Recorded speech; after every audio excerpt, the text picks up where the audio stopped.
Ferrari team principal Mattia Binotto has resigned and will leave at the end of the year. Let's go live to Craig Slater now. Hiya, Craig. Just how surprising is this announcement? Well, it's surprising in the sense that in the week of the Abu Dhabi Grand Prix, the last race of the Formula One season, we were told that suggestions that Binotto was about to lose his job were totally without foundation. That comment coming from Ferrari chairman John Elkann, and yet, as I'd been reporting that week, multiple sources in Italy were telling me that they were convinced Binotto was on his way out. One individual telling me he was 99% sure that that was going to happen, and so it has happened. So the question is why, and ultimately I think it's the future direction of the team, the sense that Chairman John Elkann, who overruns the whole Ferrari and above that the Fiat Chrysler business, felt that they really wanted more of a rigorous trackside team boss to take control of the operation. Ferrari got themselves back into contending for victories, even winning races, started the season well after 2 years in the doldrums, but there were operational problems. We saw engine breakdowns costing Charles Leclerc victories in Spain and Baku, and then there were strategic mistakes made in both Monaco and Silverstone at the British Grand Prix, which cost them dearly then. Binotto said he didn't want a blame culture, didn't change any personnel, and ultimately, I think that standpoint, at least, is not the way forward as far as John Elkann is concerned. So he has made that change. Maybe there's the feeling that Binotto, who's been at Ferrari for 27 years, he joined in 1995 as a brilliant engineer. Is he tough enough and ruthless enough to be the boss? Ultimately, no is the answer. Yeah, Ferrari is an Italian institution, and so is Juventus, and this timing comes, almost exactly the same time. As the resignations on the Juventus board, that is absolutely right.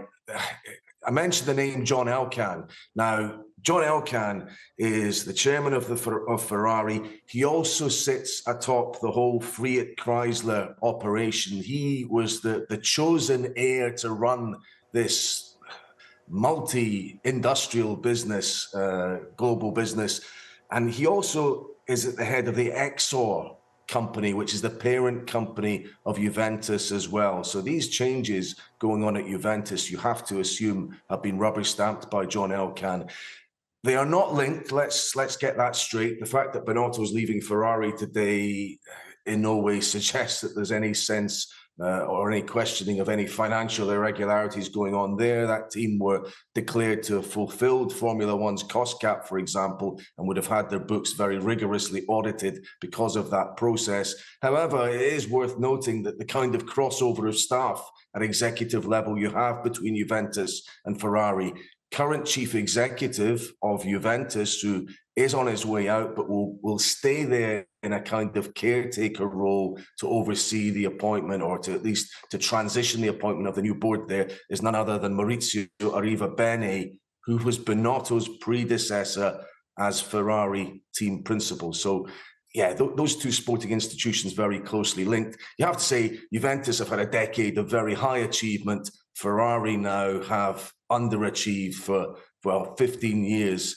since they last won the Drivers' Championship with Kimi Räikkönen, so they're trying to kickstart something. Just very briefly, just to say who's going to take over from Arrivabene. My understanding is it will be Fred Vasseur, who is currently the boss of the Alfa Romeo team. He's a good trackside race team boss, and I think that's the kind of individual Ferrari want. You may ask, why aren't they getting Toto Wolff or Christian Horner? They've known for a number of years now that neither of them, for various reasons, are going to be enticed away from their current positions. Toto Wolff is a one-third owner of the Mercedes Formula One team. Christian Horner has been with Red Bull for a decade and a half and is chief executive as well as team principal there. And his role, if anything, is going to expand after the sad passing of the Red Bull founder, owner Dietrich Mateschitz. So limited options for Ferrari. I understand they knew they weren't going to get Andreas Seidl away from Ferrari either. But Fred Vasseur almost certainly coming in the new year. French team boss. They didn't do too badly under a previous French team boss. They had Jean Todt, who won all those championships with Michael Schumacher. So maybe he will be the missing link, the next piece in the piece in the jigsaw they need. But the one thing you would say about Ferrari, they change their team boss with such regularity that are they really following through on any long-term planning? Long-term planning was what Binotto wanted to put in place. He's talked about the basis he leaves behind being a good one, but you just wonder, will there be another reset? And will that set back Ferrari for another number of years?